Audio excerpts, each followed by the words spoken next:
नमस्कार, स्वागत है आप सभी का सी न्यूज भारत में और मैं हूं आपके साथ ज्योति श्रीवास्तव। लखनऊ में इंडियन इंडस्ट्रीज एसोसिएशन की 312वीं केंद्रीय कार्यकारिणी बैठक में उद्योग जगत के प्रतिनिधियों ने हिस्सा लेकर नए अवसरों और पहल का मार्ग प्रशस्त किया। आईआईए की बैठक में दिल्ली, हरियाणा, पंजाब, उत्तर प्रदेश और उत्तराखंड से 100 से अधिक प्रतिनिधि शामिल हुए। महासचिव दीपक कुमार बजाज ने सभी का स्वागत करते हुए कार्तिक पूर्णिमा की शुभकामनाएं दी। वरिष्ठ उपाध्यक्ष आलोक अग्रवाल ने हाल के मुद्दों और उनके समाधान की रिपोर्ट पेश की। बैठक में उद्योग से जुड़े मुद्दों, सामूहिक प्रयास और रणनीतियों पर चर्चा हुई। आईआईए ने पर्यावरणीय स्थिरता और उद्योग क्षमता वृद्धि के लिए सोवेन कंसल्टेंसी के साथ एमओयू किया और पैकेजिंग क्षेत्र को अंतर्राष्ट्रीय स्तर पर उन्नत बनाने हेतु इंडियन इंस्टीट्यूट ऑफ पैकेजिंग के साथ एमओयू पर अग्रसर हुआ। कौशल विकास, डिजिटल लर्निंग और ई लर्निंग कार्यक्रमों की भी सराहना हुई। राष्ट्रीय अध्यक्ष दिनेश गोयल ने उद्योग, शिक्षा, सहयोग, वैश्विक व्यापार अवसर और टेक्नोलॉजी विशेषज्ञों की भूमिका पर जोर दिया।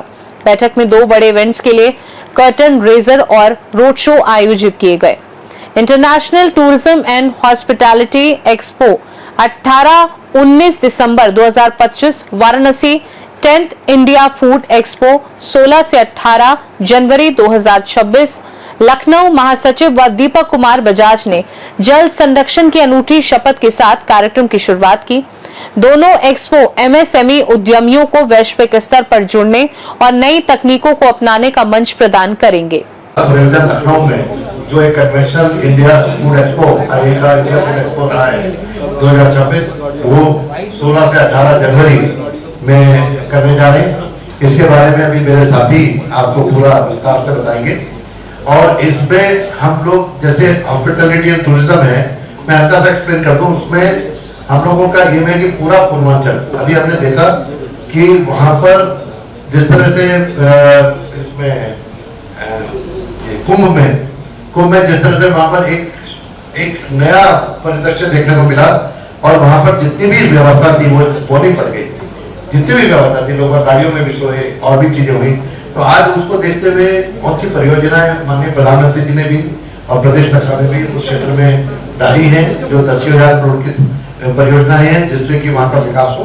और साथ में उद्योग में भी, होटल्स को भी, सबको वहां पर बढ़ावा देने के पर्पज है, जिससे कि वहां की जो बेसिक जरूरतें हैं पूरी हो सके, उसके लिए काम कर रहे हैं। हमें ऐसा लगता है कि अगले 2 साल में कम से कम 450 से 500 होटल वहां पर खड़े हो जाएंगे और वहां पर उसकी वजह से एक बड़ी इन्वेस्टमेंट उस क्षेत्र में आने वाली है हमारे। इसीलिए वहां के को ध्यान में रखते हुए हिंदी भाषी जो इंडियन कल्चर से जुड़े हुए देश हैं और उसके अलावा भी जो इंडियन परिदृश्य के साथ जुड़े हुए हैं, जहाँ पर भारतीय अपना बहुत काम, इंडियन मार्केट बहुत काम कर रही है। काशी ने विगत 3 सालों से एक नया कीर्तिमान स्थापित किया है। गोवा को पछाड़ करके अगर सबसे ज्यादा टूरिस्ट अगर कहीं आ रहे हैं तो इस समय काशी में आ रहे हैं। तो कहीं न कहीं आईआईए जो कि एमएसएमई उद्योगों के विकास के लिए कृत संकल्पित है, तो इसी सोच के साथ आईआईए का एक समृद्ध इतिहास है। विगत 10 वर्षों से आईआईए विभिन्न क्षेत्रों में एक्सपो आयोजित करता आ रहा है, जिनके माध्यम से एमएसएमई उद्योगों को सहायता मिलती है, उनका विकास होता है, उनको आधुनिक टेक्नोलॉजी के बारे में जानकारी मिलती है और कहीं ना कहीं एक ही छत के नीचे जो है एक सेक्टर से जुड़े तमाम लोग जो है एक साथ मिल जाते हैं। आपको मालूम है, हम लोग इंडिया फूड एक्सपो, इसको हम लोग आईफेक्स कहते हैं, का 10th एडिशन 2026 जनवरी में हम लोग लेकर आ रहे हैं। और इसका करने का जो पर्पस है, हम लोग का जो एफर्ट रहा है, उससे हम लोग पॉलिसी इंटरवेंशन के लिए स्टेट गवर्नमेंट के साथ क्लोजली काम कर रहे हैं और जिसका रिजल्ट अब हम लोग को ग्राउंड लेवल पे दिखाई पड़ना शुरू किया है। यूपी जो है ना सिर्फ इंडिया की फूड बास्केट बन के सामने आ रहा है, बल्कि वर्ल्ड की फूड बास्केट बनने का पोटेंशियल रखता है और उस पे अपना क्लेम कर रहा है। अभी हाल में यही यूनेस्को ने लखनऊ को कलरी के ऊपर अवार्ड दिया है, रिकॉग्नाइज किया है। और हमारी जो फूड प्रोसेसिंग इंडस्ट्री है, वो बहुत तेजी से बढ़ रही है और उसकी पॉलिसी जो है हमारी one of the best policy है कंट्री के अंदर। जो पहले हम लोग को सब्सिडीज या इंसेंटिव्स मिलते थे, जितने हमारे साल भी नहीं मिल पाते थे, उतने हर महीने स्टेट गवर्नमेंट उस पर नए प्रोजेक्ट सैंक्शन कर रही है और उनको धरातल पे लगा रही है।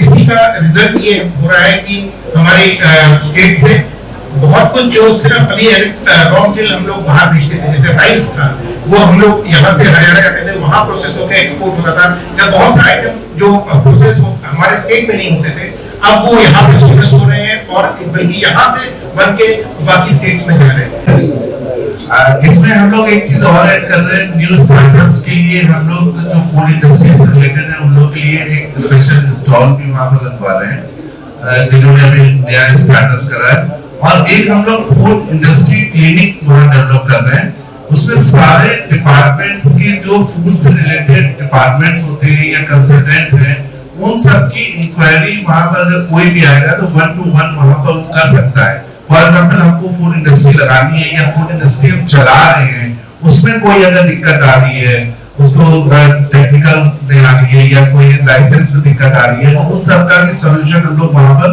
प्रोवाइड कराने की पूरी कोशिश करेंगे। और क्योंकि इंडिया में सब्जियां बहुत होती है, उत्तर प्रदेश में भी बहुत होती है, सीजन पर सब्जी आते आते बहुत कम हो जाती है, तो इसको फ्रोजन कर कैसे हम लोग एक्सपोर्ट कर सकते हैं या कैसे हम लोग उसको लाइव देकर मार्केट में सर्वाइव करवा सकते हैं, उन सब की भी हम लोग टेक्निकल सेशन और वहां पर पर्सनली इसमें हम लोग ने अपने एक्सपर्ट्स दिल्ली से बुला रहे हैं इसमें, जो उनको पूरा गाइडलाइंस देंगे कि कैसे आप एक छोटी सी जगह पर वेजिटेबल्स फ्रूट्स को कैसे फ्रोजन कर आप लोग उसकी मार्केट लाइफ और एक अच्छा मुनाफा कमा सकते। लखनऊ से सी न्यूज संवाददाता ऋषभ सक्सेना की रिपोर्ट। बैठक का समापन धन्यवाद ज्ञापन, राष्ट्रगान और नेटवर्किंग लंच के साथ हुआ। आईआईए ने एक बार फिर ये संदेश दिया कि उद्योग और उद्यमियों के विकास में नवाचार, कौशल और वैश्विक संपर्क ही सफलता की कुंजी है। खास रिपोर्ट में फिलहाल के लिए इतना ही। देश दुनिया की बाकी खबरों को जानने के लिए आप देखते रहिए सी न्यूज भारत।